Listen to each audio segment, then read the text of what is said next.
السلام علیکم ورحمۃ اللہ وبرکاتہ. کیسے ہیں آپ لوگ؟ بسم اللہ الرحمن الرحیم. رب اشرح لی صدری ویسر لی امری واحلل عقدۃ من لسانی یفقهوا قولی. ایھا المقصر متی تتوب، اے کوتاہی کرنے والے تم کب توبہ کرو گے؟ اللہ سبحانہ وتعالی نے آدم علیہ السلام کو پیدا کیا اور انہیں ان کی بیوی حضرت حوا کے ساتھ جنت میں بھیجا اور کہا کہ یہاں سے جو چاہو کھاؤ لیکن ایک درخت سے قریب نہیں جانا. لیکن کیا ہوا؟ آپ سب کو پتہ نہیں کیا ہوا. وہ بھول گئے اور وہ اسی درخت کے پاس چلے گئے تھے جس سے انہیں روکا گیا تھا، منع کیا گیا تھا. کیا انہوں نے جان بوجھ کے ایسا کیا تھا؟ کیا ہوا تھا؟ بھول گئے تھے. شیطان نے انہیں ورغلا لیا تھا. تو شیطان جو ہمارا ازلی ابدی دشمن ہے وہ صرف ان کے پیچھے نہیں پڑا تھا، وہ ان کے ساتھ زمین پہ اترا تھا اور اس نے قیامت تک مہلت لی تھی اللہ تعالیٰ سے کہ اگر مجھے مہلت مل جائے تو میں آدم کی اولاد کو بہکا کر رہوں گا، میں نہیں ان کو چھوڑوں گا، اور سوائے چند مخلص بندوں کے باقی میرے راستے پہ چلیں گی. اب ہم سب جانتے ہیں کہ ہم اس دنیا میں رہ رہے ہیں اور شیطان ہمارے ساتھ ہے، ہم میں سے ہر ایک کے ساتھ ہے. صرف رسول اللہ صلی اللہ علیہ وسلم کا شیطان جو تھا وہ مسلمان ہو گیا تھا کیونکہ آپ اللہ کے پیغمبر تھے اور آپ نے حق کا پیغام سب کو پہنچانا تھا. باقی جہاں تک دوسرے لوگوں کا تعلق ہے، میرا آپ کا، کوئی بڑے سے بڑا عالم ہو، عابد ہو، پرہیزگار ہو، نیک ہو، عورت ہو، مرد ہو، بچہ ہو، بڑا ہو، چھوٹا ہو، کوئی بھی ہو، وہ ہر ایک کو بہکاتا ہے، ہر ایک کے پیچھے ہے. اور وہ کیسے بہکاتا ہے؟ ہمارے دل میں وسوسہ ڈالتا ہے، ہمیں چیزیں بھلوا دیتا ہے، ہم ارادے کرتے ہیں، ہم سوچتے ہیں، ہم نیت کرتے ہیں اور وہ اس میں خلل ڈال دیتا ہے. ہم نے جو کوئی نیک کام کرنا ہوتا ہے اس کو کرنے نہیں دیتا اور جو کر لیتے ہیں اس کو ضائع کرانے کی فکر میں ہوتا ہے. پھر اسی طرح ہماری زبان سے کوئی ایسی باتیں نکلوا دیتا ہے جو ہمارا کیا کرایا جو اس کو برباد کرنے کے لیے کافی ہوتی، یا کوئی ایسا کلمہ زبان سے نکلوا دیتا ہے جو اللہ تعالیٰ کو ناراض کر دیتا ہے. تو ہم انسان ہیں، ہم بھولنے والے ہیں، شیطان ہمارے پیچھے ہے. ہم نہ بھی چاہے، ہماری نیت ارادہ نہ بھی ہو تو بھی کوئی نہ کوئی ہم سے غلطی ہو بھی جاتی. اور اگر ہم سے غلطیاں اور گناہ نہ بھی ہو تو بھی ہمیں جو کام کرنے چاہیے، ہمارے جو فرائض ہیں، ہماری جو ذمہ داریاں ہیں، ان میں وہ کمی کروا دیتا ہے، ان میں کوتاہی کراتا ہے. تو یہ جو کتاب کا ٹائٹل ہے نا، ایھا المقصر، اے کوتاہی کرنے والے. قصر کا معنی ہوتا ہے نا چھوٹا. اے کوتاہی کرنے والے یعنی اپنے فرائض میں کوتاہی کرنے والے جو اللہ سبحانہ تعالیٰ نے ہمارے اوپر لازم کیے ہیں، یا پھر جو بندوں کی نسبت سے ہمارے اوپر ذمہ داریاں ہیں. تو ایھا المقصر متی تتوب، کب توبہ کرو گے، کب اللہ کی طرف لوٹو گے؟ تو ہم سب کے لیے لازم ہے کہ ہم اللہ سبحانہ تعالیٰ کی طرف پلٹتے رہیں، توبہ کرتے رہیں. تو اس کتاب کا مقدمہ ہے الحمدللہ وکفا وصلاۃ وسلاما علی نبیہ المصطفیٰ ورسولہ المجتبیٰ اما بعد. سب تعریف اللہ کے لیے ہے اور وہ کافی ہے، یعنی اللہ ہی ہمارے لیے کافی ہے. اور درود و سلام ہو اس کے چنے ہوئے نبی اور اس کے منتخب کیے ہوئے رسول پر، یعنی جن کو اللہ نے خود چنا اپنی رسالت کے لیے. حدیث میں آتا ہے کہ اللہ تعالیٰ نے تمام انسانوں کے دل پہ نظر ڈالی تو سب سے اچھے دل کا مالک محمد صلی اللہ علیہ وسلم کو پایا اور انہیں اپنی نبوت رسالت کے لیے چن لیا. تو اس لیے ان کو کہا جاتا ہے مصطفیٰ، مجتبیٰ، یعنی سب انسانوں میں سے چنے ہوئے پیغمبر. اما بعد فإن التوبة إلى الله تعالی نور، یقیناً اللہ تعالیٰ کی بارگاہ میں توبہ کرنا ایک ایسا نور ہے جو نافرمانی کے انتہائی سیاہ اندھیروں کے درمیان چمک رہا ہے. یعنی ہمارے گناہ کیا ہے؟ اندھیرا، اور توبہ کیا ہے؟ نور، ایک روشنی، ایک ہوپ. یہ ایسی چمک ہے جو آسمان کے کنارے میں چمک رہی ہے. کیونکہ ہوتا یہ ہے کہ جب ہمارا دل گھبراتا تو ہماری نگاہیں اوپر کو اٹھتی. بس یہ نافرمان لوگوں کو اکساتی ہے کہ وہ اپنے رب کی طرف رجوع کریں. کیا چیز اکساتی ہے؟ توبہ. اور ان کے لیے نافرمانی سے باز آنے کو خوبصورت بناتی ہے. مزین کرے یعنی خوبصورت بناتی ہے. تو اس سے کیا پتہ چلتا ہے کہ انسان جب گناہ کر لیتا ہے تو اس کے اندر امید کدھر سے آتی ہے؟ معافی کی، توبہ کے ذریعے آتی ہے. اور اسی طرح انسان کو وہ نافرمانی سے بچاتی ہے اور نافرمانی چھوڑنے کو اور اچھے کام کرنے کو خوبصورت بنا دیتی ہے. اور توبہ ہمیشہ سے ہی نافرمان اور کوتاہی کرنے والوں کو آواز دیتی ہے کہ اپنے خالق کی طرف آ جاؤ، یعنی بندو اپنے رب کی طرف واپس آؤ. کدھر جا رہے ہو؟ یعنی شیطان کے پیچھے نہ جاؤ، واپس آؤ. توبہ کا مطلب ہوتا ہے واپس آنا. اپنے رب کی طرف متوجہ ہو جاؤ کہ بے شک اس کی رحمت وسیع ہے، اس کا فضل عظیم ہے، اور توبہ کرنے والوں پر اللہ کی خوشی کی کوئی انتہا نہیں. اللہ تعالیٰ اس بندے سے بہت خوش ہوتا ہے جو غلطی کرنے کے بعد واپس اللہ کی طرف پلٹتا ہے، روتا ہے، نادم ہوتا ہے، شرمندہ ہوتا ہے.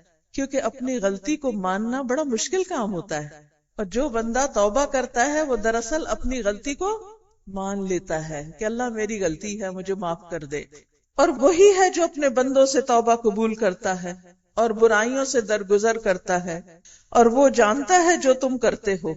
تو اے نافرمان، اپنے رب کی بارگاہ میں توبہ کر اور اپنے گناہوں پر رو.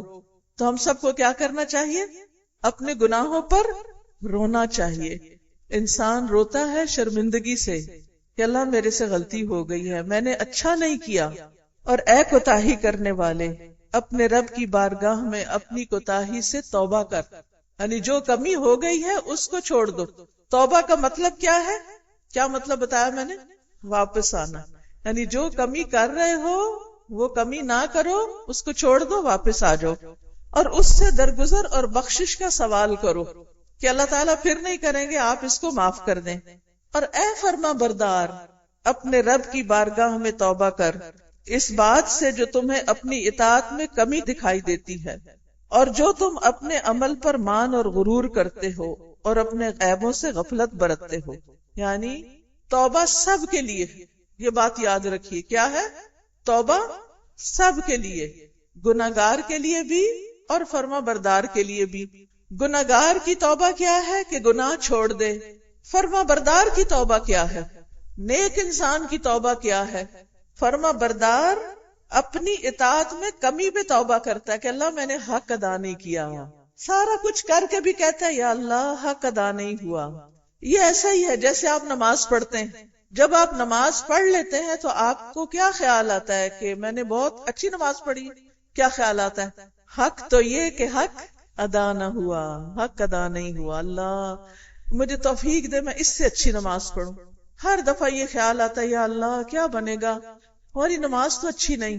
اچھا پھر کیا ہوتا ہے؟ کبھی کبھی یہ بھی ہوتا ہے کہ ہم کوئی نیکی کر لیتے ہیں نا تو شیطان ہمارے دل میں ایک خیال ڈالتا ہے، واہ بھائی واہ تم نے تو کمال کر دیا. آتا نا. اور کبھی لوگوں سے کہلواتا ہے کہ ذرا تم اس کی بڑی تعریف کرو، وہ تعریف شروع کر دیتے ہیں اور بندہ پھولے نہیں سماتا، زمین سے آسمان پہ پہنچنے لگتا ہے، اوپر چڑھ جاتا ہے کہ میں نے تو بڑا کچھ کر دیا، حالانکہ ساری زندگی بھی سجدے میں پڑے رہے، اللہ کا حق ادا نہیں ہو سکتا، ایک نعمت کا بھی شکر ادا نہیں ہو سکتا. کہاں گنجائش نکلتی ہے کہ انسان اپنی نیکیوں پر فخر اور غرور کرے. تو اس لیے یہ آخری لائن دیکھیں، اور جو تم اپنے عمل پہ یعنی کسی نیکی پہ مان اور غرور کرتے ہو اس پہ توبہ کرو. یعنی نیک کام کرنے کے بعد جو تمہارے اندر نیک ہونے کا خیال آ جاتا ہے اس پہ بھی توبہ کرو. ہمیں کیا پتا کہ ہمارا کیا درجہ ہے، چاہے کوئی کچھ بھی ہو. اور اپنے عیبوں سے غفلت برتتے ہو. ایک اور غلطی جو ہم سب کرتے ہیں وہ یہ کہ ہمیں اپنی غلطیاں ہی نظر نہیں آتی. ذرا سا کوئی کام خراب ہوتا ہے تو ہم کیا کرتے ہیں؟ دوسرے کو ذمہ دار بناتے ہیں، اس نے کام خراب کیا، اس کی وجہ سے ہوا ہے، اس کی وجہ سے. بھائی چھوڑو اس جھگڑے کو، کس کی وجہ سے؟ جو خرابی ہوئی ہے اسے ٹھیک کرو، ادھر نہیں دھیان دیتے. جو ہونا تھا وہ تو ہو گیا، اب کرنے کا کام کیا ہے کہ ہم اس جھگڑے سے باہر نکل کے کچھ اچھا کریں. تو اس پہ بھی توبہ کرنی چاہیے کہ یا اللہ ہمیں اپنے عیب ہی نظر نہیں آتے، اور ہر وقت ہم دوسروں کی غلطیاں اور گناہ ڈھونڈتے رہتے ہیں. کہ فلاں کی یہ غلطی، فلاں کی یہ غلطی. وَتُوبُوا إِلَى اللَّهِ جَمِيعًا أَيُّهَا الْمُؤْمِنُونَ لَعَلَّكُمْ تُفْلِحُونَ. اور تم سب اللہ کی طرف توبہ کرو اے مومنو. سب. جمیعاً کا لفظ کیا بتاتا ہے؟ کہ توبہ کی ضرورت سب کو ہے، کوئی بھی اس سے خالی نہیں. اے مومنو، تاکہ تم کامیاب ہو جاؤ. سب سے نیک انسان کون تھے؟ محمد الرسول اللہ صلی اللہ علیہ وسلم. وہ دن میں کتنی بار استغفار کرتے تھے؟ 70 سے 100 بار کرتے تھے.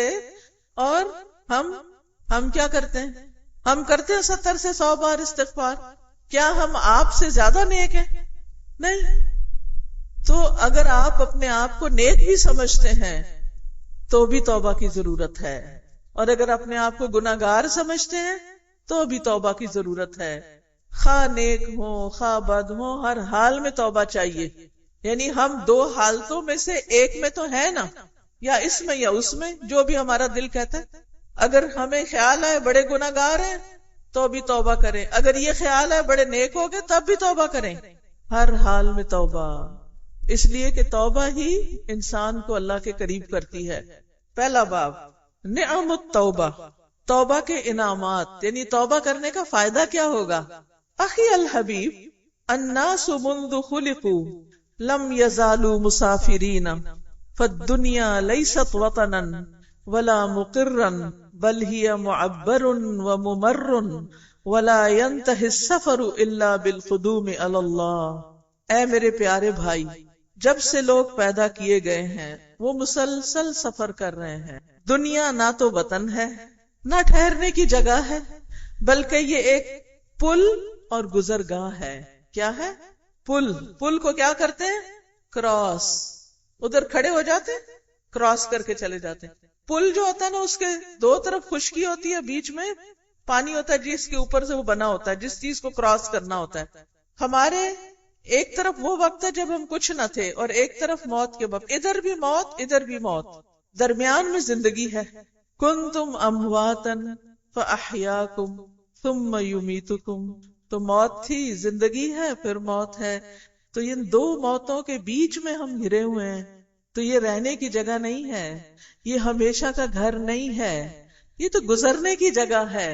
اور گزرتے ہوئے جب ہم سفر کر رہے ہوتے ہیں نا، تو ہم بار بار میل دیکھتے ہیں. وہ سائن ہوتا ہے نا، اب تو ذرا اتنا نظر نہیں آتا. پہلے جب رش کم ہوتا تھا نا، تو ہر تھوڑی دیر کے بعد مائل سٹون نظر آتا تھا، اتنے میل باقی. ہر سال ہمارا 1 میل اور کم ہو جاتا ہے، کم ہوتے ہوتے ہوتے ایک دن ختم ہو جانا ہے اور اللہ کے حضور پہنچ جانا ہے، زندگی ختم.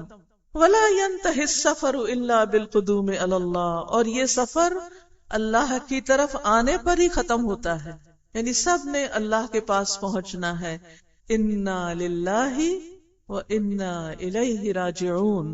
تو جس نے اپنے سفر میں اچھا انداز اختیار کیا اس کو جنت میں ہمیشہ کی نعمتوں کا بدلہ دیا جائے گا، اور جس نے اپنے سفر میں برا انداز اختیار کیا اس کو جہنم میں دردناک عذاب کا بدلہ دیا جائے گا. تو آپ نے دیکھا کہ کچھ لوگ بڑی سموتھ ڈرائیونگ کرتے ہیں اور کچھ لوگ جھٹکے لگاتے ہوئے گزرتے ہیں، یا کسی سے ٹکر جا مارتے ہیں، کسی گاڑی سے، کسی انسان سے، اور نہیں تو پل کی باؤنڈری سے. ایسے لوگ جو ایکسیڈنٹ کر کے جاتے ہیں وہ اپنا ہی نقصان کرتے ہیں، اور جو آرام سے سیدھا اسٹریٹ سفر پار کر جاتے ہیں وہ پل پار کر جاتے ہیں خیر و عافیت کے ساتھ.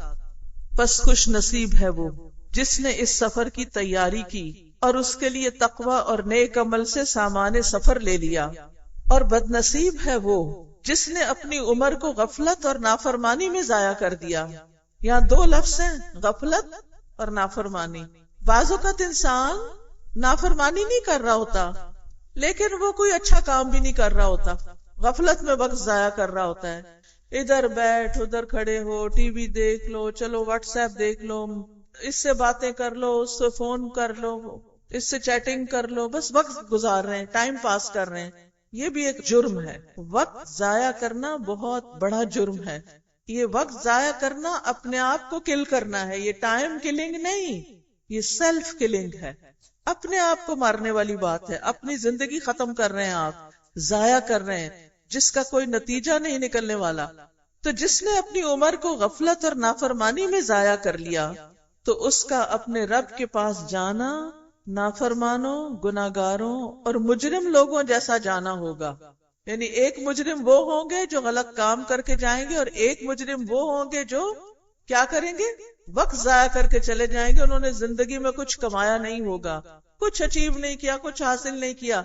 کیا اچیو کرنا ہے؟ احسن عمل، یعنی کچھ اچھا نہیں کیا. اور لازمی بات ہے کہ وہ بندہ جو اللہ کی طرف اپنا سفر کر رہا ہے، اس سے کچھ ایسے اقوال یعنی باتیں اور افعال سرزد ہوں گے جو قابل تعریف نہیں ہوں گے، کیونکہ انسان معصوم نہیں، وہ ہمیشہ بھولنے والا اور غفلت میں پڑنے والا ہے. جی ہاں، ہم سب اس کا تجربہ کرتے ہیں، ہم سب سے یہ ایکسپیرینس ہوتا ہے. اللہ ہم سب پہ رحم فرمائے. ہم بھول کے ایسی ایسی باتیں کر جاتے ہیں جو ہمیں نہیں کرنی چاہیے. بعد میں ہمارا ضمیر ہمیں ملامت کرتا ہے، ہمیں خیال آتا ہے اوہ کیا کہہ دیا میں نے، استغفر اللہ. اپنے آپ پہ شرمندہ ہوتے ہیں، نادم ہوتے ہیں، میں یہ بات نہ کہتی، نہ کرتی، اس اتنی سی بات سے کیا کچھ بگڑ گیا. تو اس لیے بہت ضروری ہے کہ ہم اپنی باتوں پہ نظر رکھیں. لیکن کتنی بھی کوشش کریں نا، پھر پھسل جاتے ہیں. اور اسی طرح کچھ کام ایسے ہو جاتے ہیں جو ہم کرنا نہیں چاہتے، ہمیں پتہ ہوتا ہے یہ غلط کام ہے. اب مثلاً آپ دیکھیں، جو لوگ حرام دوستیاں کرتے ہیں، زنا کرتے ہیں، حرام کام کرتے ہیں، اگر ان سے آپ پوچھیں کہ آپ ٹھیک کر رہے ہیں، وہ کیا کہیں گے؟ نہیں، ٹھیک تو نہیں کر رہے. آپ ان سے پوچھیں آپ کا ضمیر مطمئن ہے؟ مثلاً کئی دفعہ ایسا ہوتا ہے نا کہ ینگ گرلز کو پتا چل جاتا ہے کہ اس کی فرینڈ جو ہے وہ کیا غلط کام کر رہی ہے، اپنے ماں باپ سے چھپ کر کسی لڑکے سے دوستی کی ہوئی ہے اور اس سے چھپ چھپ کے ملاقاتیں کرتی ہے یا باتیں کرتی ہے، تو وہ اس سے کہتی بھی ہے، منع بھی کرتی ہے کہ دیکھو تم یہ نہ کرو، تمہارے لیے ٹھیک نہیں. وہ آگے سے کیا کہتی ہے؟ نہیں ٹھیک اگر کر رہی ہوں میں. وہ کہتی ہے نہیں ٹھیک تو نہیں، پر میں اس سے نکل نہیں سکتی، نکل نہیں پا رہی اس سے. تو انسان جب غلط کرتا ہے نا تو اس کو یہ پتا ہوتا ہے کہ وہ غلط کر رہا ہے. بل الانسان علی نفسہ بصیرہ ولو القی معاذیرہ، بلکہ انسان اپنے بارے میں خوب آگاہ ہے، اس کو خوب پتا ہے.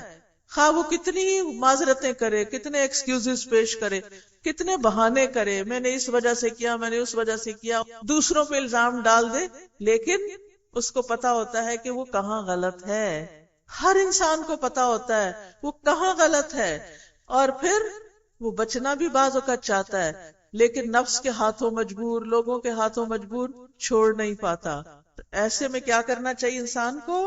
بس چھوڑ دینا چاہیے، اللہ سے مدد مانگ کے، اللہ کے بھروسے پہ، اور جو ہو چکا سو ہو چکا، اس پر توبہ کر لینی چاہیے. کیا کرنا چاہیے؟ توبہ کر لینی چاہیے. اور جب کہ نافرمانیاں بندے پر اللہ کی ناراضگی اور اس پر سزا کو واقع کرنے کا باعث ہیں. اس کو انڈر لائن کر لیں. ایک بات آپ یاد رکھیں کہ نافرمانیاں جو ہوتی ہیں اس سے کیا آتا ہے؟ اللہ کی ناراضگی آتی ہے.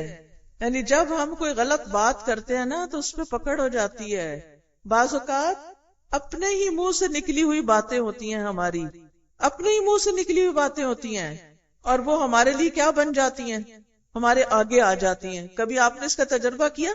ہم کہتے ہیں فلاں بات ایسے نہیں ایسے، فلاں کا بچہ ایسے، فلاں انسان ایسے، اور وہ اللہ تعالیٰ ہمیں دکھا دیتا ہے، دیکھو پھر تم بھی دیکھ لو. اسی طرح انسان کبھی کسی پہ ہنس پڑتا ہے. تو ایسے میں کیا کرنا چاہیے انسان کو؟ کیا کرنا چاہیے؟ توبہ کرنی چاہیے. تو نافرمانیاں اور گناہ اللہ کی ناراضگی اور اس پر سزا کو واقع کرنے کا باعث ہیں. تو اللہ عز و جل نے اپنے بندوں کو نافرمانی کے لیے بیکار یا پریشانی اور بے چینی کا نشانہ بنا کے نہیں چھوڑا کہ اچھا اگر کوئی انسان اب بے چین ہے، پریشان ہے، تو اس کو کیا کرے؟ چھوڑ دیا جائے. نہیں، اس کو اس سے نکالا ہے. آپ دیکھیے کہ یہ ہماری زندگی میں جتنی بھی انگزائٹی، پریشانی، بے چینی اور اس طرح کی چیزیں ہوتی ہیں نا، ان سے نکلنے کا ذریعہ اور طریقہ کیا ہے؟ کیا کریں؟ توبہ. توبہ تو آپ کی پریشانی دور ہو جائے گی. کیونکہ ہوتا پتہ ہے جب ہم گناہ کرتے ہیں نا ہمارے اندر بے چینی ہوتی ہے، پھر کچھ دنوں کے بعد ہمیں گناہ بھول جاتا ہے، لیکن وہ جو بے چینی ہوتی ہے نا وہ اندر کہیں چھپ جاتی ہے، ہمیں یاد نہیں رہتا کہ ہم نے کوئی غلط کیا تھا. لیکن کیا ہوتا ہے پھر؟ وہ بار بار ہمیں اندر سے پنچ کرتی رہتی ہے چیز. کبھی ایسا ہوا کہ آپ کے کپڑے میں کوئی چھوٹا سا کانٹا، کوئی چھلتر سی گھس گئی ہو تو کیا ہوتا ہے؟ وہ چبھتی ہے، آپ کرتے ہیں اچھا، پھر تھوڑی دیر کے بعد وہ ذرا ہٹ جاتی ہے اپنی جگہ سے، آپ بھی کام میں لگ جاتے، تھوڑی دیر پھر چھپتی، پھر آپ کیا کہتے اچھا پھر آپ کو کیا کرنا چاہیے؟ کپڑا اتارے اپنا اور چیک کرے کیا گھسا ہوا اس کے اندر. جب وہ آپ نکال دیں گے باہر تو پھر کیا ہوگا؟ چین آ جائے گا نا. ایسے ہی گناہ ہمارے دل میں جا کے چبھ جاتے ہیں، پھر ہمیں کیا کرنا چاہیے؟ ان کو نکال پھینکنا چاہیے. گناہ کیسے نکالے جاتے ہیں؟ توبہ کے ساتھ. یس، توبہ کے ساتھ. سمجھ آ رہی ہے نا آپ کو بات؟ ان کو باہر نکال دیں، توبہ کر لیں، کیونکہ اللہ نے ہمیں بے چین ہونے کے لیے نہیں چھوڑا، بلکہ ان پر ایک بہت بڑی نعمت کا انعام کیا ہے اور ان پر ایک بہت بڑا احسان جتلایا ہے. اللہ نے ہم پر کیا کیا ہے؟ احسان جتایا ہے، اور یہ کہ وہ ان کے لیے توبہ اور انابت کا دروازہ کھول دیا ہے. یہ اللہ کا بہت بڑا احسان ہے. اور اگر اللہ اپنے بندوں کو توبہ کی توفیق نہ دیتا اور نہ اس کو قبول کر کے ان پر انعام فرماتا تو بندے ضرور سخت تنگی میں پڑ جاتے. کیا ہوتا؟ تنگی میں پڑ جاتے. اگر اللہ تعالیٰ کہتا میں نے نہیں معاف کرنا جیسے بندے کرتے ہیں تو پھر ہمارا کیا بنتا؟ کیونکہ پھر تو ہمیں یقین ہو جاتا کہ اب تو سزا ملی کہ ملی، اور اللہ کی سزا بہت بڑی سزا ہے، وہ معمولی سزا نہیں ہے. تو یہ اللہ کی بڑی رحمت ہے کہ اللہ نے ہمارے لیے معافی کا دروازہ کھولا ہوا ہے. اگر ایسا نہ ہوتا تو ان کو بخشش سے مایوسی لاحق ہو جاتی اور اپنے رب کا قرب حاصل کرنے سے ان کی ہمتیں قاصر رہ جاتی اور عفو درگزر اور نرمی سے ان کی امید کٹ جاتی، سخت مایوس ہو جاتے. تو یاد رکھیے، ہم میں سے کسی کو بھی مایوس نہیں ہونا چاہیے. اللہ کی رحمت سے مایوس نہ ہو. کون سی آیت ہے قرآن میں جس میں آتا اللہ کی رحمت سے مایوس نہ ہو؟ الحمدللہ، آپ سب کو پتا ہے، لا تقنطوا من رحمت اللہ، اللہ کی رحمت سے مایوس نہ ہو، کیونکہ اللہ غفور تواب رحیم. اللہ غفور بھی ہے، تواب بھی ہے، رحیم ہے، مہربان ہے، اس لیے مایوس نہ ہو. وقد وصف اللہ نفسہ فی القرآن ما یقارب 100 مرۃ بانہ غفور الرحیم. اللہ نے قرآن میں تقریباً 100 دفعہ اپنا وصف بیان کیا ہے کہ وہ غفور الرحیم ہے. کتنی بار؟ 100 بار. اور بہت ساری آیات کریمہ میں اپنے بندوں پر توبہ قبول کرنے کا احسان بتایا ہے. اللہ تعالیٰ نے فرمایا اور اللہ چاہتا ہے کہ تم پر مہربانی فرمائے. کیا چاہتا ہے؟ تم پر مہربانی فرمائے. اور جو لوگ خواہشات کی پیروی کرتے ہیں وہ چاہتے ہیں کہ تم سیدھے رستے سے ہٹ جاؤ، بہت زیادہ ہٹ جانا، یعنی وہ نہیں چاہتے کہ تم معافی مانگ لو اور سیدھے رستے پہ آ جاؤ. تو اس لیے ہمیں ہمیشہ اس بات کا خیال رکھنا چاہیے کہ ہم ان کی بات نہ سنیں، شیطان کی بات نہ سنیں. اگلی آیت، اور اللہ تعالیٰ نے فرمایا اور اگر تم پر اللہ کا فضل اور اس کی رحمت نہ ہوتی، اور یہ کہ یقیناً اللہ بہت توبہ قبول کرنے والا، بڑی حکمت والا ہے. اور اللہ تعالیٰ نے فرمایا ان ربک واسع المغفرہ، بے شک آپ کا رب وسیع بخشش والا ہے، بہت زیادہ بخشش فرماتا ہے، بڑے بڑے گناہ معاف کر دیتا ہے. اور اللہ تعالیٰ نے فرمایا وَرَحْمَتِي وَسِعَتْ كُلَّ شَيْءٍ، میری رحمت نے ہر چیز کو گھیر رکھا ہے. اللہ تعالیٰ رحیم اور مہربان ہے. تو اے میرے پیارے بھائی، توبہ کا دروازہ تمہارے سامنے کھلا ہے، تمہارا منتظر ہے، اور رجوع کرنے کا راستہ ہموار کیا گیا ہے. یہ راستہ تمہارا مشتاق ہے، وہ انتظار میں ہے کہ تم اس راستے پہ چلو. پس دروازے کو کھٹکھٹاؤ اور اس راستے پر چلنا شروع کر دو. کس راستے پر؟ توبہ کے راستے پر.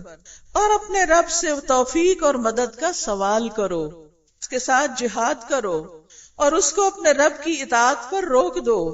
اور جب تم نے اپنے رب کی بارگاہ میں توبہ کر لی اور تم دوبارہ معصیت کی طرف لوٹے اور تم نے توبہ توڑ دی تو تم دوسری دفعہ پھر نئے سرے سے توبہ کرنے سے نہ شرماؤ، خواہ یہ کوتاہی غفلت کتنی ہی مرتبہ تم سے سرزد ہو. اللہ تعالیٰ نے فرمایا فَإِنَّهُ كَانَ لِلْأَوَّابِينَ غَفُورًا، تو یقیناً وہ بار بار رجوع کرنے والوں کے لیے بے حد بخشنے والا ہے. یہاں ایک سوال کا جواب ملا ہے ہمیں. کون سے سوال کا؟ ایک سوال لوگ کرتے ہیں، ہم توبہ کرتے ہیں پھر ہم سے غلطی ہو جاتی ہے، پھر ہم توبہ کرتے ہیں پھر غلطی ہو جاتی ہے، پھر کیا کریں؟ پھر کیا کریں؟ پھر توبہ کریں، پھر گر پڑے، پھر کیا کریں؟ پھر اٹھیں، پھر گر پڑے، پھر اٹھ جائیں، پھر توبہ کریں۔ کیوں؟ اس لیے کہ اللہ تعالیٰ، دیکھیے آیت پڑھیے، فَإِنَّهُ كَانَ لِلْأَوَّابِينَ غَفُورًا، وہ اوابین کے لیے غفور الرحیم ہے۔ اواب کون ہوتا ہے؟ جو بار بار کیا کرے؟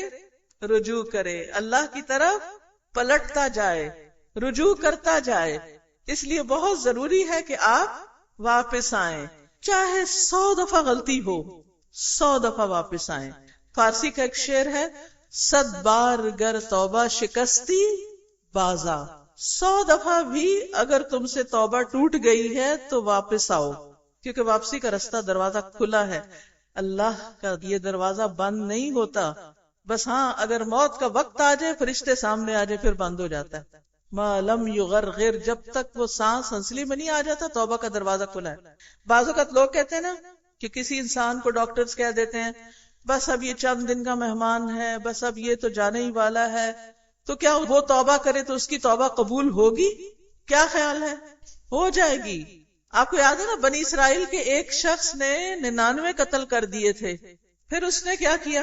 اس کے دل میں پریشانی ہوئی کہ میں توبہ کروں، وہ کسی نیم ملا کے پاس گیا، اس نے پوچھا کہ میری توبہ ہوگی؟ تو اس نے کیا کہا؟ نہیں ہوگی۔ اس نے کیا کیا؟ اس کو بھی قتل کر۔ پھر توبہ کرنے کا شوق آیا، پھر وہ توبہ کرنے کے لیے نکلا، اور جب اس کو بتایا گیا کہ اس جگہ کو چھوڑ دو جہاں سے گناہ ہوتے ہیں، کیونکہ بہت دفعہ ہم وہ پھسلن والی جگہ پہ چلیں گے تو پھسلیں گے ہی نا۔ آپ کے گھر میں اگر کوئی ایریا جس کی آپ نے صحیح صفائی نہ کی ہو تو کیا ہوتا ہے؟ جو ادھر جاتا پھسلتا ہے۔ تو جب ہم گندی جگہوں پہ چلیں تو پھر کیا ہوتے ہیں؟ پھسلن والی جگہوں پر پھسلتے ہی ہیں۔ تو ایک تو ان جگہوں سے بچنا چاہیے، ان کو چھوڑ دینا چاہیے۔ تو وہ جو شخص تھا نا، اس نے کیا کیا؟ اس جگہ کو چھوڑ دیا اور جا رہا تھا اس جگہ جہاں وہ توبہ کرنے کے لیے اس نے پہنچنا تھا، تو راستے میں ڈیتھ ہو گئی اور ابھی فاصلہ تھوڑا رہ گیا تھا، تو اس لیے رحمت کے فرشتوں نے اس کی جان لی کہ وہ توبہ کے ارادے سے جا رہا تھا۔ کتنی فضیلت ہے توبہ کی۔ تو اگر کوئی بڑے سے بڑا گناہ کرنے والا بھی آ کے کہے نا کیا میری توبہ ہو جائے گی، تو کبھی یہ نہ کہے کہ نہیں نہیں تمہاری کیسے ہوگی، تم نے بہت گناہ کیے ہیں تو تمہاری تو مشکل ہی لگتی ہے مجھے۔ نو نو نو نو، اللہ تعالیٰ ایسا نہ ہو کہ اس کو معاف کر دے اور ہمیں پکڑ لے۔ ہمیشہ پر امید رہے اور لوگوں کو بھی امید کا سبق دلائیں کہ معافی ہو جائے گی۔ بس یہ کہ وہ جگہ چھوڑ دیں، وہ کام چھوڑ دیں، وہ لوگ چھوڑ دیں، کیونکہ اس میں ہلاکت ہے نا۔ پھسلن والی جگہ پہ جائیں گے، پاؤں پھسلے گا تو کیا ہوگا؟ گریں گے تو کیا ہوگا؟ چوٹ لگے گی تو کیا ہوگا؟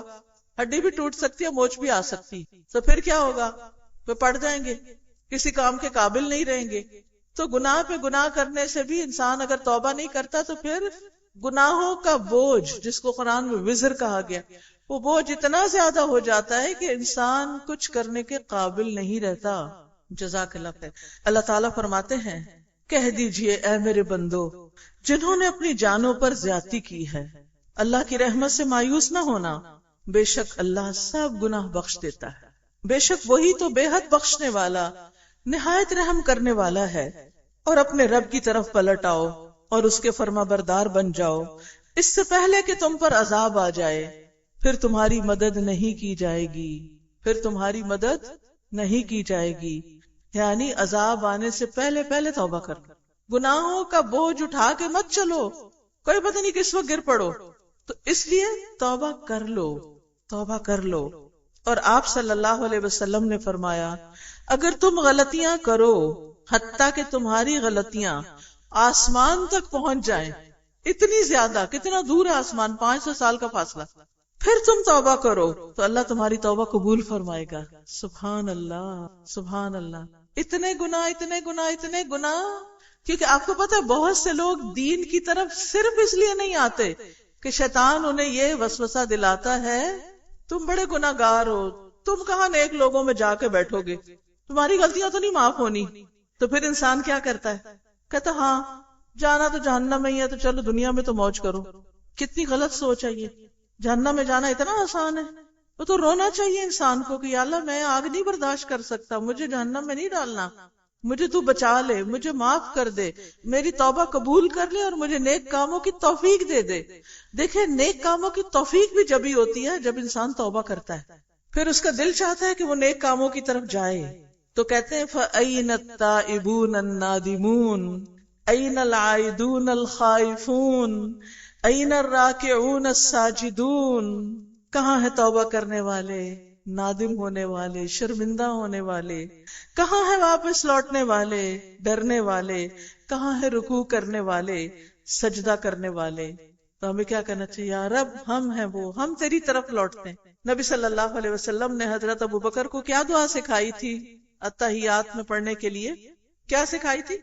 رب انی ظلمت نفسی ظلما کثیرا ولا یغفر الذنوب الا انت فاغفر لی مغفرۃ من عندک وارحمنی انک انت الغفور الرحیم۔ تو ہم سب کو بھی کیا کرنا چاہیے؟ ہر روز اعتراف کرنا چاہیے۔ سید الاستغفار کس کس کو آتا ہے زبانی؟ یہ ضرور زبانی یاد کر لیں، صبح اور شام پڑھا کریں۔ جو شخص صبح پڑھے اور دن میں اس کی ڈیتھ ہو جائے وہ جنت میں جائے گا، اور جو شخص شام کو پڑھے اور رات کو اس کی ڈیتھ ہو جائے تو کیا ہوگا؟ جنت میں جائے گا۔ تو آپ صبح اور شام کی دعاؤں میں اس کو لازم پڑھیں، کوئی پتہ نہیں کس وقت ہم دنیا سے چلے جائیں۔ اگلا باب وجوب التوبہ، توبہ کا واجب ہونا، یعنی یہ نہیں کہ ہماری چوائس ہے، نہیں، توبہ واجب ہے، لازم ہے۔ التوبۃ ہی الرجوع اما یکرہہ اللہ ظاہرا وباطنا الی ما یحبہ ظاہرا وباطنا۔ توبہ یہ ایسی چیز سے رجوع کرنا ہے جس کو اللہ ظاہر اور باطن میں ناپسند کرتا ہے، یعنی وہ ہمارے ظاہری اعمال میں ہو یا دل میں چھپی ہوئی ہو۔ جن کو اللہ ناپسند کرتا ہے ان چیزوں سے توبہ کرنا ہوتا ہے، واپس لوٹنا ہوتا ہے۔ ایسی چیز کی طرف پلٹ جانا جس کو وہ ظاہر اور باطن کے اعتبار سے پسند کرتا ہے۔ توبہ کیا ہے؟ کیا ہے توبہ؟ اللہ کی ناپسندیدہ چیز سے واپس آ کر اس کی پسندیدہ چیز کی طرف لوٹ آنا، اس پہ جمنا۔ اور توبہ کا اصل معنی ہے رجوع کرنا۔ کہا جاتا ہے جو اللہ سے شرم کرتے ہوئے اور اس کے عذاب سے ڈرتے ہوئے مخالفتوں سے واپس لوٹ گیا وہی توبہ کرنے والا ہے۔ کون ہے توبہ کرنے والا؟ کون ہے تائب؟ اللہ سے شرم کرتے ہوئے، اس کے عذاب سے ڈرتے ہوئے اس نے کیا کیا؟ اللہ کی نافرمانی چھوڑ کے واپس آ گیا۔ یہ ہے اصل میں توبہ کرنے والا۔ تو ہمیں کیا کرنا ہے توبہ کے لیے؟ شرمندہ بھی ہونا ہے، یا اللہ ہم ٹھیک نہیں کر رہے، اللہ تو ہماری اصلاح کر دے، ہمیں ٹھیک کر دے۔ اور توبہ ہر مسلمان پر کتاب یعنی قرآن مجید، سنت یعنی حدیث اور اجماع کے دلائل سے فرض عین ہے، یعنی توبہ ہمارے اوپر فرض ہے۔ جہاں تک کتاب کا تعلق ہے تو اللہ تعالیٰ کے اس فرمان سے ہے، اور توبہ کرو اللہ کی طرف سارے کے سارے اے مومنو تاکہ تم کامیاب ہو جاؤ۔ توبہ کا فائدہ کیا ہے؟ کامیابی۔ وقولہ تعالی، اے لوگو جو ایمان لائے ہو اللہ سے توبہ کرو، خالص توبہ، کھری توبہ۔ تو ان دونوں آیتوں میں تمام مومنوں کے لیے توبہ کرنے کا واضح حکم ہے، اور یہ توبہ کے وجوب پر دلیل ہے، یعنی اللہ کا حکم ہے کہ کرو، تو جس میں اللہ کا حکم ہو وہ کرنا لازم ہوتا ہے۔ اور یہ اس بات کی بھی دلیل ہے کہ توبہ صرف نافرمانوں اور نیکیاں اور گناہ ملے جلے کرنے والوں کے لیے خاص نہیں ہے، کیونکہ اللہ تعالیٰ نے اہل ایمان کو بھی اس کا حکم دیا ہے۔ یعنی توبہ صرف اس کے لیے نہیں جو صرف گناہ کرے، توبہ صرف اس کے لیے نہیں جو گناہ بھی کرے نیکی بھی کرے، بلکہ توبہ اس کے لیے بھی ہے جو صرف نیکیاں کرے۔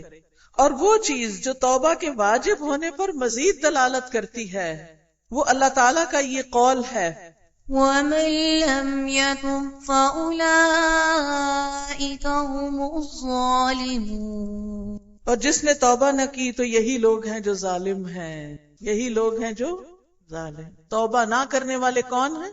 کس پہ ظلم کر رہے ہیں؟ وہ اپنے جان پہ۔ یہاں سے اس نے بندوں کو دو قسموں میں بانٹ دیا، توبہ کرنے والا اور ظالم۔ ایک کون ہے؟ تائب، اور ایک ہے ظالم۔ جو توبہ نہیں کرتا وہ دراصل کون ہے؟ ظالم۔ جب ظلم حرام ہے تو توبہ واجب ٹھہری۔ ظلم کرنا کیا ہے؟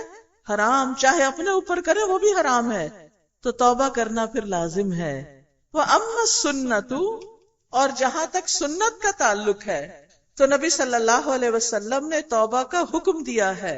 بس آپ نے فرمایا اے لوگو اللہ کے حضور توبہ کرو، بے شک میں اس کی طرف ایک دن میں 100 بار توبہ کرتا ہوں. اور جہاں تک اجماع کا تعلق ہے تو ابن قدامہ نے کہا توبہ کے واجب ہونے پر اجماع منعقد ہو چکا ہے. توبہ کے واجب ہونے پر سب کا اتفاق ہے. اور شیخ الاسلام ابن تیمیہ نے کہا ہے ہر بندے کے لیے توبہ کے بغیر کوئی چارہ نہیں. کیا کہا ہے؟ توبہ کے بغیر کوئی چارہ نہیں. اور یہ کس کے لیے ہے؟ ہر بندے کے لیے. اور یہ پہلوں اور پچھلوں سب پر واجب ہے. اور قرطبی نے کہا امت میں توبہ کے واجب ہونے میں کوئی اختلاف نہیں، اور بے شک یہ فرض متعین یعنی فرض عین لازم بات ہے، کوئی چھٹکارا نہیں. میرے پیارے بھائی، یہ اللہ کی تم پہ رحمت ہے کہ اس نے توبہ کو لازمی فرض کر دیا ہے. یہ اس لیے ہے تاکہ وہ تم سے درگزر کرے اور تمہارے گناہوں کو معاف کرے اور تمہاری برائیوں کو مٹا دے. بس اللہ عز و جل ہم سے، ہماری اطاعت سے اور ہمارے اعمال سے بے نیاز ہے. اللہ اکبر. اللہ کو ہماری عبادت کی کوئی ضرورت نہیں. ہم چاہے جتنا مرضی تھکیں اس کو کوئی فائدہ نہیں. لیکن کوئی یہ سمجھے کہ عبادت کر کے اللہ پہ احسان جتا رہا ہے تو کیا واقعی احسان ہے؟ نہیں. کیا اللہ کو کوئی فائدہ ہے؟ نہیں، کوئی فائدہ نہیں. کس کو فائدہ ہے؟ خود ہمیں فائدہ ہے. جیسا کہ اللہ سبحانہ وتعالی نے فرمایا اللہ کو نہ ان کا گوشت پہنچتا ہے اور نہ ان کا خون، لیکن اسے تمہاری طرف سے تقوی پہنچتا ہے. جب قربانی ہوتی ہے نا، عید آ رہی ہے، آپ بھی تیار ہیں اس کے لیے؟ گوشت کہاں چلا جاتا ہے، کھال کہاں چلی جاتی ہے، بیگ جوتے پتہ نہیں کیا کیا بن جاتے ہیں. تو اللہ تعالیٰ کے حصے میں کیا آیا؟ کچھ بھی نہیں. اللہ یہ دیکھتا ہے کہ کس دل سے قربانی کر رہے ہیں. اچھا، اکثر لوگ مجھ سے پوچھتے ہیں یہ فرض ہے قربانی، سنت ہے، سنت موقدہ ہے، واجب ہے، اور یہ کہ کیا اتنا گولڈ ہو تو پھر قربانی ہوتی ہے؟ ایسی کوئی شرط نہیں لگائی گئی. قربانی تو قرب کے لیے ہوتی ہے، اللہ کا قرب پانے کے لیے. یہ تو اللہ سے محبت کا اظہار ہوتی ہے، کیونکہ انسان جس سے محبت کرتا ہے نا اس کے لیے قربانی کرتا ہے. ماں اپنے بچے کو پیار سے جب بات کرتی ہے تو کیا کہتی ہے؟ میں قربان جاؤں، کہتی ہے نا. کیوں؟ بچے کو کیا فائدہ ہوگا اگر ماں قربان ہو گئی؟ یہ محبت کا اظہار ہے، ٹھیک ہے نا، یہ محبت کا اظہار ہے. تو محبت کہاں ہوتی ہے؟ دل میں. تقویٰ کہاں ہوتا ہے؟ دل میں. تو جو اللہ سے محبت کرتا ہے وہ اس کا اظہار کیسے کرتا ہے؟ نماز پڑھ کے، قربانی کر کے، اللہ کی خاطر کوئی کام کر کے. تو قربانی جب ہم کرتے ہیں تو دراصل اللہ کی خاطر اپنا جانور قربان کر رہے ہوتے ہیں. ابراہیم علیہ السلام تو بیٹا قربان کرنے کے لیے بھی راضی ہو گئے تھے، تیار ہو گئے تھے. کیوں؟ اس لیے کہ وہ اللہ سے محبت کرتے تھے، اللہ پر ایمان رکھتے تھے. تو اللہ تعالیٰ ہمارا دل دیکھتا ہے. اچھا، آپ نے بھی شاید، آپ کو بچپن کا یاد ہوگا کہ جب ہم بچے تھے نا اسکول میں، اس وقت جب بچے چھوٹے ہوتے ہیں نا تو ان کو اپنی چیزوں کی بڑی وہ ہوتی، کوئی مانگے تو دیتے نہیں. کوئی ربڑ مانگ لے، کوئی پینسل مانگ لے، کوئی کچھ، تو کہتے کیوں، میں کیوں دوں، اپنی لو. یہ ہر جگہ ہوتا ہے نا، ایسے کر رہے تھے، بہن بھائی کر رہے ہوتے ہیں ویسے. تو مجھے یاد ہے کہ وہ ہمارے اسکول میں بچے کو کوئی مانگتا تھا تو کہتے دو، تو کہتے نہیں، تو کہتے میں تو تمہارا دل دیکھا تھا. تمہارا دل کیسا ہے؟ تو اصل بات یہی ہے کہ وہ دل دیکھا جاتا ہے کہ تمہارے دل میں کیا ہے. یہ جو اوپر کام وغیرہ ہم کرتے رہتے ہیں کہ یہ اللہ کی رضا کے لیے کر رہے ہیں، یہ تو ظاہری باتیں ہیں. اصل میں تو دیکھا جاتا ہے کہ دل کیسا تھا، دل میں کیا تھا. جانور قربان کرے، دل کی حالت کیا تھی، تو اس کی طرف ہم توجہ ہی نہیں دیتے. ریسیپیز ڈھونڈتے رہتے ہیں کہ اس عید پہ کیا پکانا ہے اور کتنا پکانا ہے اور کیسے پکانا ہے، اور فریج اور فریزر کی برکت سے اب گوشت بھی اپنے پاس ہی رکھنا ہے. فبادر اخی بالتوبۃ الصادقۃ، تو اے بھائی سچی توبہ کی طرف جلدی کرو، دیر نہ کرو. وجدد التوبۃ، اور توبہ کی تجدید کرو، جلدی کرو اور تجدید کرو. فی کل یوم، ہر روز کرنے کی ضرورت ہے یہ. وفی کل وقت، ہر وقت، یعنی کثرت سے دل میں انسان استغفار کرتا رہے. ادھر غلطی نہ ہو ادھر توبہ کر لے، یا اللہ تو معاف کر دے، یا اللہ تو بہت غلطی کر دی، یہ تو ٹھیک نہیں کیا. جب ضمیر ملامت کرے کسی چیز پر تو ساتھ ہی توبہ کر لے، کیونکہ اندر ایک بتانے والا اللہ نے رکھا ہوا جو ہمیں بتاتا ہے غلط کیا ہے تم نے.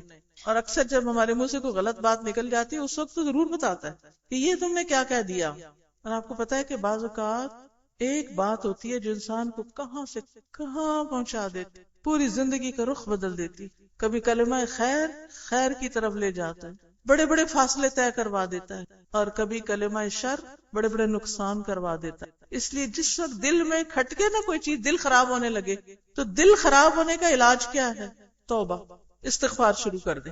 اور ہر وقت نئی توبہ کرو، کیونکہ اپنے گناہ سے رجوع کرنے والا اور اس پر نادم ہونے والا اصرار کرنے والا نہیں ہوتا، اگرچہ وہ ایک دن میں 70 سے زیادہ دفعہ گناہ کرے پھر بھی توبہ کر لے. نیکسٹ ہے ابھی توبہ کیجئے. اے میرے پیارے بھائی، توبہ فوراً واجب ہے، جس کا مطلب ہے کہ اس کو مؤخر کرنا، ٹالنا ایک اور گناہ ہے. کچھ لوگ کہتے ہیں حج کریں گے تو توبہ کر لیں گے، بوڑھے ہوں گے جاب چھوڑیں گے تو توبہ کر لیں گے. ٹالے نہیں، دیر نہیں کریں. جو توبہ کا محتاج ہے اور یہ ٹالنے والا جو کہتا ہے نا کہ کل توبہ کروں گا، کیا اسے پتا ہے کہ وہ کل تک زندہ رہے گا؟ بلکہ کیا اسے پتا ہے کہ وہ اپنی جگہ سے بھی اٹھ سکے گا؟ کیونکہ موت اچانک، بغیر اسباب کے اور بغیر ابتدائی علامات کے بھی آ جاتی ہے. بعض اوقات تو کوئی بیمار ہو کے مرتا ہے، بعض اوقات بیماری بھی نہیں آتی اور مر جاتا ہے. ہم نے کتنے لوگ دیکھے جو اچانک دل کی حرکت کے بند ہو جانے کی وجہ سے مر گئے. اب دیکھیے کہ ہمارا دل اگر چند سیکنڈ تک بند ہو جائے، کام نہ کرے، تو کیا ہوتا ہے؟ اس لیے ہمارے جسم کا یہ وہ آرگن ہے جو کسی بھی وقت کام کرنا نہیں چھوڑتا، ہر وقت کام کرتا ہے، پیدائش سے موت تک کام کرتا ہے، اور یہ اللہ کی اطاعت میں لگا ہوا ہوتا ہے.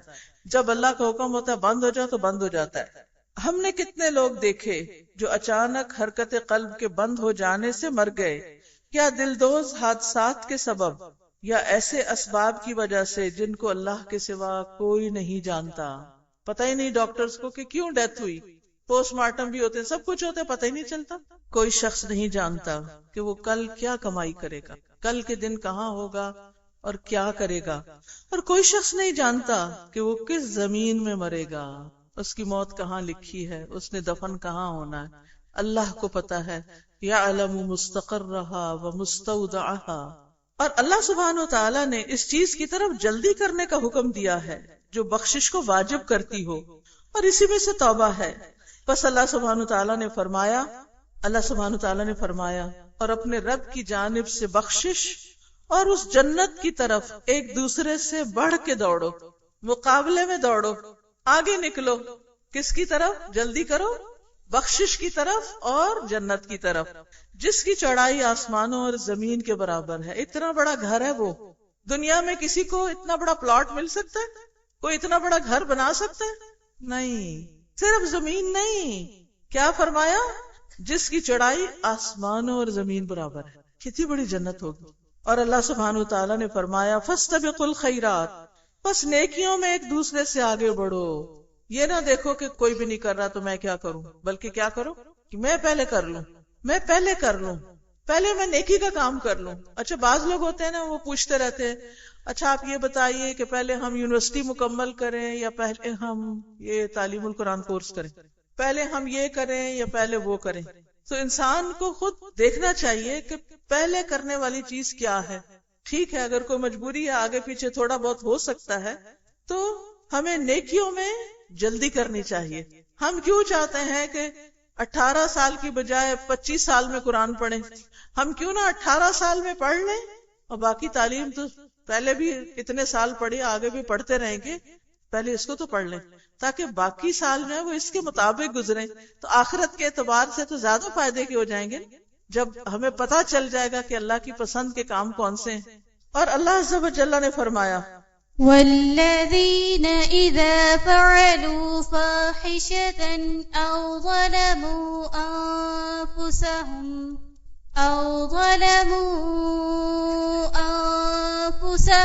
ذكروا الله فاستغفروا لذنوبهم ومن يغفر الذنوب إلا الله وَلَمْ يُصِرُّوا عَلَى مَا فَعَلُوا وَهُمْ يَعْلَمُونَ. اور اللہ عز و جل نے فرمایا اور وہ لوگ کہ جب کوئی بے حیائی کرتے ہیں انسان ہے، غلطی ہو جاتی، یا اپنی جانوں پر ظلم کرتے ہیں تو اللہ کو یاد کرتے ہیں، پھر اپنے گناہوں کی معافی مانگتے ہیں، اور اللہ کے سوا اور کون گناہ بخشتا ہے، اور اس پر اصرار نہیں کرتے جو انہوں نے کیا اور وہ جانتے ہیں، یعنی اپنے گناہوں پر اصرار نہیں کرتے اور انہیں پتا ہے کہ ہم گناہگار ہیں۔ اور نبی صلی اللہ علیہ وسلم نے فرمایا ہلاکت ہے ان لوگوں کے لیے جو اپنے کیے پر اصرار کرتے ہیں، غلطی کر کے پھر الٹا بہانے کرتے، تعویلیں کرتے ہیں، مانتے نہیں اپنی غلطی کو، حالانکہ وہ جانتے ہیں کہ یہ غلط کیا ہے۔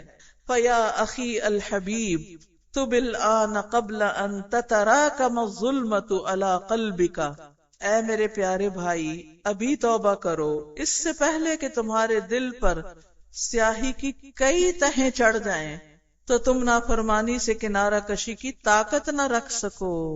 یعنی جب بہت دن گناہ کے کام کرو گے نا، عادت پڑ جائے گی گناہ کرنے کی، پھر چھوڑنا بڑا مشکل ہو جائے گا۔ آپ نے دیکھا کہ جو لوگ شرابی یعنی ایڈکٹ ہو جاتے ہیں تو ایڈکشن پہلے دن تو نہیں نہ ہوتی، تھوڑی سی شراب پینے کو کیوں منع کیا گیا ہے؟ کیونکہ پھر انسان تھوڑی تھوڑی کرتا کرتا اس کا عادی ہو جائے، اور پھر ایک دن وہ آئے گا کہ چھوڑ نہیں سکے گا۔ گناہ بھی ایسے ہی ہوتے ہیں، ہم کہتے ہیں تھوڑا سا ہی ہے نا، چھوٹا سا ہی ہے، تو مذاق ہے، یہ تو ایسے ہی دل لگی ہے، یہ تو ایسے ہی I was just joking۔ نہیں، وہ جوک سے شروع ہوتا ہے اور بہت دور تک انسان چلا جاتا ہے۔ ابھی توبہ کرو اس سے پہلے کہ مرض یا موت حملہ کر دے، پھر تم توبہ کی مہلت ہی نہ پاؤ۔ ابھی توبہ کرو اس سے پہلے کہ تمہارے پاس ملک الموت آئے، پھر تم کہو قال رب ارجعون، اے میرے رب مجھے واپس لوٹا، تو تم سے کہا جائے کلا، ہرگز نہیں، اب واپسی نہیں۔ تو میں آپ کو 1 منٹ خاموشی کا دیتی ہوں، بالکل چپ ہو کے دل میں اپنے گناہوں کو سوچیں اور اپنے رب سے معافی مانگیں، ٹھیک ہے؟ گناہوں کو یاد کر کے شرمندہ ہو کے رب سے توبہ کریں۔ اللہ سبحانہ وتعالی ہم سب کو معاف فرما دے۔ اکثر ایسے کیا کریں، سب کام چھوڑ کے تھوڑی دیر کے لیے خاموشی سے دل ہی دل میں اپنے رب کو پکار کے معافی مانگا کریں۔ اس سے آپ کی بڑی اچھی کیفیت ہوگی انشاءاللہ، آپ کے اوپر سے ایک بوجھ اٹھے گا، ٹھیک ہے نا؟ کیونکہ ہم بعض اوقات کہتے ہیں استغفر اللہ، پتہ نہیں کیا کیا کرتے رہتے ہیں اور پتہ نہیں منہ سے کیا نکال رہے، استغفر اللہ کا، یہ کیا استغفر اللہ، یہ ایک اور غلطی کر رہے ہیں۔ اس لیے ہمیں جب ہم واقعی استغفار کریں، توبہ کریں، سنجیدگی کے ساتھ، توجہ کے ساتھ، سب سے الگ ہو کے، ہٹ کے، ساری باتیں چھوڑ کے اپنے رب سے بات کریں اور اپنے رب سے معافی مانگیں کہ وہ ہمیں نیکیوں کی توفیق دے۔ فضائل التوبہ، توبہ کی فضیلت کہ فائدہ کیا ہے؟ حقیقت میں توبہ دین اسلام ہے اور ایمان کی منزلیں ہیں، اور انسان اپنی زندگی کے تمام مرحلوں میں اس سے بے نیاز نہیں ہو سکتا۔ بس خوش نصیب ہے وہ جس نے اللہ اور دار آخرت کی طرف سفر کرنے میں اس کو لازم کر لیا ہے، اور بدبخت ہے وہ جس نے اس کو چھوڑ دیا ہے اور پس پش ڈال دیا ہے، جو اس کو بھولا ہوا ہے، جو سوچتا ہی نہیں کہ وہ غلط کر رہا ہے۔ اور توبہ کے فضائل بہت زیادہ ہیں، ان میں سے کچھ یہ ہیں۔ نمبر 1، یہ اللہ عز و جل کی محبت کے حصول کا سبب ہے، یعنی توبہ کرنے والوں سے اللہ تعالیٰ محبت کرتا ہے۔ یقیناً اللہ ان سے محبت کرتا ہے جو بہت توبہ کرنے والے ہیں، اور ان سے محبت کرتا ہے جو بہت پاک رہنے والے ہیں، صاف ستھرے، گناہوں سے بھی پاک کرتے ہیں اپنے آپ کو اور نجاستوں سے بھی پاک کرتے ہیں۔ نمبر 2، یہ نجات کا سبب ہے۔ اللہ تعالیٰ نے فرمایا اور توبہ کرو اللہ کی طرف سب کے سب اے مومنو تاکہ تم کامیاب ہو جاؤ۔ نمبر 3، یہ بندے کے اعمال کے قبول کرنے اور اس کے گناہوں سے درگزر کرنے کا سبب ہے۔ اللہ تعالیٰ نے فرمایا اور وہی ہے جو اپنے بندوں سے توبہ قبول کرتا ہے اور برائیوں سے درگزر کرتا ہے۔ آپ دیکھیں کہ نیک اعمال کی قبولیت میں رکاوٹ بنتے ہیں گناہ، تو گناہ ہٹیں گے تو اعمال قبول ہو جائیں گے، تو اس لیے بھی توبہ کرنا ضروری ہے۔ اور اللہ تعالیٰ نے فرمایا اور جس نے توبہ کی اور نیک عمل کیا تو یقیناً وہ اللہ کی طرف رجوع کرتا ہے، سچا رجوع، یعنی توبہ کے ساتھ پھر وہ نیک کام بھی شروع کر دیتا ہے جو اس کی توبہ کو سسٹین کرتے ہیں، یعنی جما کے رکھتے ہیں، یعنی اس کی توبہ قبول کی جاتی ہے۔ نمبر 4، یہ جنت میں داخل ہونے اور آگ سے نجات کا سبب ہے۔ پھر ان کے بعد ایسے ناخلف ان کی جگہ آئے جنہوں نے نماز کو ضائع کر دیا اور خواہشات کے پیچھے لگ گئے، تو وہ عنقریب گمراہی کو ملیں گے، مگر جس نے توبہ کی اور ایمان لایا اور نیک عمل کیا تو یہ لوگ جنت میں داخل ہوں گے اور ان پر کچھ ظلم نہ کیا جائے گا۔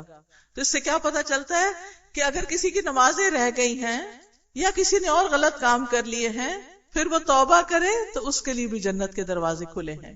نمبر 5، یہ بخشش اور رحمت کا سبب ہے۔ کس کا سبب ہے؟ بخشش اور رحمت کا۔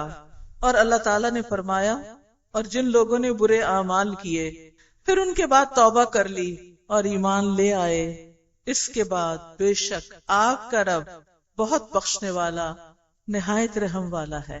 اللہ سبحانہ وتعالی بہت بخشنے والا، بہت رحم فرمانے والا ہے۔ یعنی برے اعمال کے بعد کیا کرنے کی ضرورت ہوتی ہے؟ توبہ۔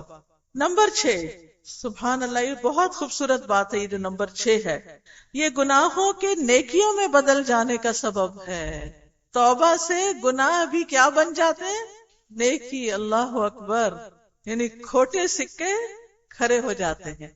اللہ تعالیٰ نے فرمایا، اور جو یہ کرے گا یعنی غلط کام کرے گا وہ سخت گناہ پائے گا، اس کے لیے قیامت کے دن عذاب دگنا کیا جائے گا اور وہ ہمیشہ اس میں ذلیل کیا ہوا رہے گا، مگر جس نے توبہ کی اور ایمان لے آیا اور نیک عمل کیا تو یہی وہ لوگ ہیں جن کی برائیاں اللہ نیکیوں میں بدل دے گا، اور اللہ بے حد بخشنے والا نہایت رحم والا ہے۔ خوشخبری ہے اس میں، اس خوشخبری کو محسوس کریں۔ کیا خوشخبری ہے؟ توبہ کرنے کا فائدہ کیا ہے؟ جی ہاں، گناہ نیکیوں میں بدل جائیں گے، ٹھیک ہے نا؟ وقال النبی صلی اللہ علیہ وسلم التائب من الذنب کمن لا ذنب لہ، گناہ سے توبہ کرنے والا ایسا ہے جیسے اس نے گناہ کیا ہی نہ ہو، اتنا صاف ستھرا ہو جاتا ہے، اس قدر صاف ستھرا ہو جاتا ہے۔ نمبر 7، انہا سبب لکل خیر، کہ یہ سبب ہے ہر بھلائی کا، سب نیکیاں یہاں سے پھوٹتی ہیں۔ قال تعالی فَإِن تُبْتُمْ فَهُوَ خَيْرٌ لَكُمْ، پھر اگر تم توبہ کر لو تو وہ تمہارے لیے بہتر ہے۔ اللہ تعالیٰ نے فرمایا پس اگر تم توبہ کرو تو وہ تمہارے لیے بہتر ہے، اور اللہ سبحانہ وتعالیٰ نے فرمایا فَإِن يَتُوبُوا يَكُ خَيْرٌ لَهُمْ، پھر اگر وہ توبہ کر لیں تو ان کے لیے بہتر ہوگا۔ نمبر 8، یہ ایمان اور اجر عظیم کا سبب ہے۔ اللہ تعالیٰ نے فرمایا مگر وہ لوگ جنہوں نے توبہ کی اور اصلاح کر لی اور اللہ کو مضبوطی سے تھام لیا اور اپنا دین اللہ کے لیے خالص کر لیا تو یہ لوگ مومنوں کے ساتھ ہوں گے اور اللہ مومنوں کو جلد ہی بہت بڑا اجر دے گا۔ تو توبہ کا فائدہ کیا ہے؟ اجر عظیم۔ نمبر 9، یہ آسمان سے برکتوں کے نزول اور قوت کو بڑھانے کا سبب ہے۔ توبہ سے کیا ہوتا ہے؟ برکتیں نازل ہوتی ہیں اور قوت بڑھتی ہے۔ اللہ تعالیٰ نے فرمایا اور اے میری قوم، یعنی حضرت ہود کی زبانی، اے میری قوم اپنے رب سے معافی مانگ لو، پھر اسی کے آگے توبہ کرو، وہ تم پر موسلا دھار بارش برسائے گا اور تمہاری موجودہ قوت میں اضافہ کر دے گا۔ یعنی کسی بھی قوم کی قوت جو ہے وہ توبہ کرنے سے بڑھتی ہے، اللہ سے معافی مانگنے سے۔ آج مسلمان کیوں کمزور ہیں؟ کیونکہ غلطیاں کرنے کے بعد اللہ کی طرف رجوع نہیں کر رہے، بس تم مجرموں کی طرح منہ نہ پھیرو۔ نمبر 10، توبہ کے فضائل میں سے یہ بھی ہے کہ یہ توبہ کرنے والوں کے لیے فرشتوں کی دعاؤں کا سبب ہے۔ اللہ اکبر، یعنی ہم توبہ کریں اور فرشتے ہمارے لیے دعائیں کریں، جیسا کہ اللہ تعالیٰ نے فرمایا جو فرشتے عرش اٹھائے ہوئے ہیں اور جو اس کے گرد ہیں سب اپنے رب کی حمد کے ساتھ اس کی تسبیح کرتے اور اس پر ایمان رکھتے ہیں اور ایمان لانے والوں کے لیے بخشش طلب کرتے ہیں اور کہتے ہیں اے ہمارے رب، تو نے اپنی رحمت اور علم سے ہر چیز کا احاطہ کر رکھا ہے، لہٰذا ان کو بخش دے جنہوں نے توبہ کی اور تیرے راستے کی پیروی کی اور ان کو آگ کے عذاب سے بچا لے۔ یہ فرشتے دعائیں کرتے ہیں کس کے لیے؟ شاباش، توبہ کرنے والوں کے لیے۔ تو اگر ہم توبہ کریں گے تو فرشتے بھی ہمارے لیے دعا کریں گے۔ بس توبہ کرنے والا وہ کام کر رہا ہوتا ہے جو اللہ تعالیٰ کو پسند ہے اور وہ اس پر راضی بھی ہے۔ نمبر 12، توبہ کے فضائل میں سے ایک یہ ہے کہ اللہ عز و جل اس شخص پر خوش ہوتا ہے، جیسا کہ نبی صلی اللہ علیہ وسلم نے فرمایا اللہ اپنے بندے کی توبہ سے جس وقت وہ اس کی طرف توبہ کرتا ہے تمہارے اس شخص کی نسبت زیادہ خوش ہوتا ہے جو کسی چٹیل میدان میں اپنی سواری پر ہو، تو وہ سواری اس سے بھاگ نکلی جبکہ اس پر اس کا کھانا اور پانی تھا، تو وہ اس سے مایوس ہو گیا، پھر وہ ایک درخت کے پاس آیا اور اس کے سائے میں لیٹ گیا۔ وہ اپنی سواری سے مایوس ہو چکا ہے، تو وہ اسی حالت میں کیا دیکھتا کہ سواری اس کے پاس کھڑی ہے، اور اس نے اس کی لگام کو تھام لیا، پھر خوشی کی شدت میں کہا اے اللہ تو میرا بندہ میں تیرا رب، یعنی الٹا بول گیا۔ اس نے خوشی کی شدت میں غلطی کی۔ کئی دفعہ ایسے ہوتا ہے نا، ہمارے منہ سے الٹا لفظ نکل جاتا ہے جب ہم بہت ایکسائٹیڈ ہوتے ہیں۔ آپ کی کبھی کوئی چیز گم ہوئی؟ کبھی نہیں ہوئی؟ اور جب وہ مل جائے تو کیا ہوتا ہے؟ خوش ہوتے ہیں نا، بہت خوش ہوتے ہیں۔ اللہ سبحانہ و تعالیٰ اس سے بھی زیادہ خوش ہوتے ہیں جب بندہ اپنا رستہ گم کر کے واپس سیدھی پٹڑی پہ چڑھتا ہے، شیطان کا رستہ چھوڑ کے اللہ کے رستے پہ آتا ہے، صراط مستقیم پر آتا ہے۔ نمبر 13، اس طرح توبہ دل کے نور اور اس کو چمکانے کا سبب ہے۔ آپ یہ بھی کر سکتے ہیں کہ اپنے گھر میں ایک چارٹ بنا کے توبہ کے 13 فائدے الگ الگ ایک لائن میں لکھ کے، یعنی یہ سارا کچھ لکھنے کی ضرورت نہیں، صرف مین پوائنٹس، اور کہیں لگا لیں۔ اس سے کیا فائدہ ہوگا؟ یاد دہانی ہوگی کتنے فائدے ہیں توبہ کے، تو چلتے پھرتے بھی استغفار کریں گے اور دل سے بھی اکیلے بیٹھ کے اللہ سے معافی مانگیں گے اپنے گناہوں کی۔ نبی صلی اللہ علیہ وسلم نے فرمایا بے شک بندہ جب غلطی کرتا ہے تو اس کے دل میں ایک سیاہ نقطہ لگا دیا جاتا ہے، اگر وہ اس سے ہٹ جائے، بخشش مانگ لے اور توبہ کر لے تو اس کے دل کو صاف کر دیا جاتا ہے، اور اگر وہ دوبارہ گناہ کرتا ہے تو سیاہ نقطوں میں اضافہ کر دیا جاتا ہے، یہاں تک کہ اس کے دل پر وہ نقطے غالب آ جاتے ہیں، یعنی پورا کور کر لیتے ہیں۔ اور یہ وہ ہے زنگ جس کا ذکر اللہ نے کیا ہے، کلا بل ران علی قلوبہم ما کانوا یکسبون، ہرگز نہیں بلکہ ان لوگوں کے دلوں پر ان کے برے اعمال کا زنگ چڑھ گیا ہے۔ تو برے اعمال انسان کے دل کو میلا کر دیتے ہیں، جیسے شیشے پہ زنگ لگ جائے تو شکل نظر آتی ہے، ایسے ہی دل پہ بھی زنگ لگ جائے تو کیا ہوتا ہے؟ انسان کو اپنے گناہ ہی نظر نہیں آتے، انسان کو نیکی کی بھی توفیق نہیں ہوتی، کچھ نظر نہیں آتا کیا کرنا چاہیے، انڈیسائسو ہوتا ہے، کنفیوزڈ ہوتا ہے۔ تو دل کا آئینہ صاف رہنا چاہیے۔ کیسے صاف ہوگا؟ توبہ سے، اندر کو چمکاتے رہیں توبہ کر کر کے۔ تو اے میرے پیارے بھائی، ہر عقل مند کو لائق ہے کہ وہ اس چیز کی طرف جلدی کرے جس کی یہ فضیلت ہے اور جس کا یہ پھل ہے۔ میرے بھائی، اپنے لیے اللہ کی بارگاہ میں ایسی توبہ بھیجو جس سے امید وابستہ کی گئی ہو، موت سے پہلے پہلے اور زبانوں کے رک جانے سے پہلے پہلے۔ توبہ میں پہل کر لو، نفسوں کے بند ہو جانے سے پہلے پہلے، کیونکہ یہ ذخیرہ اور غنیمت ہے عاجزی کرنے والوں کے لیے اور نیکی کرنے والے کے لیے۔ نیکی کرنے والے کے لیے کیا ہے؟ ذخیرہ ہے۔ اب آپ دیکھیے کہ کتاب ساری تو اتنے گھنٹے میں ختم نہیں ہو سکتی، لیکن الحمدللہ یہ کتاب میں نے کئی دفعہ پڑھائی ہے۔ نیٹ پر جو ایپ ہے قرآن فار آل اور قرآن ان ہینڈ، ان ایپس میں اس کے سارے لیکچرز موجود ہیں۔ میں یہ ریکمینڈ کروں گی کہ باقی کتاب آپ ایک ایک چیپٹر کر کے تھوڑی تھوڑی کر کے پوری کر لیں، بلکہ اپنے گھر والوں کے ساتھ بھی شیئر کریں۔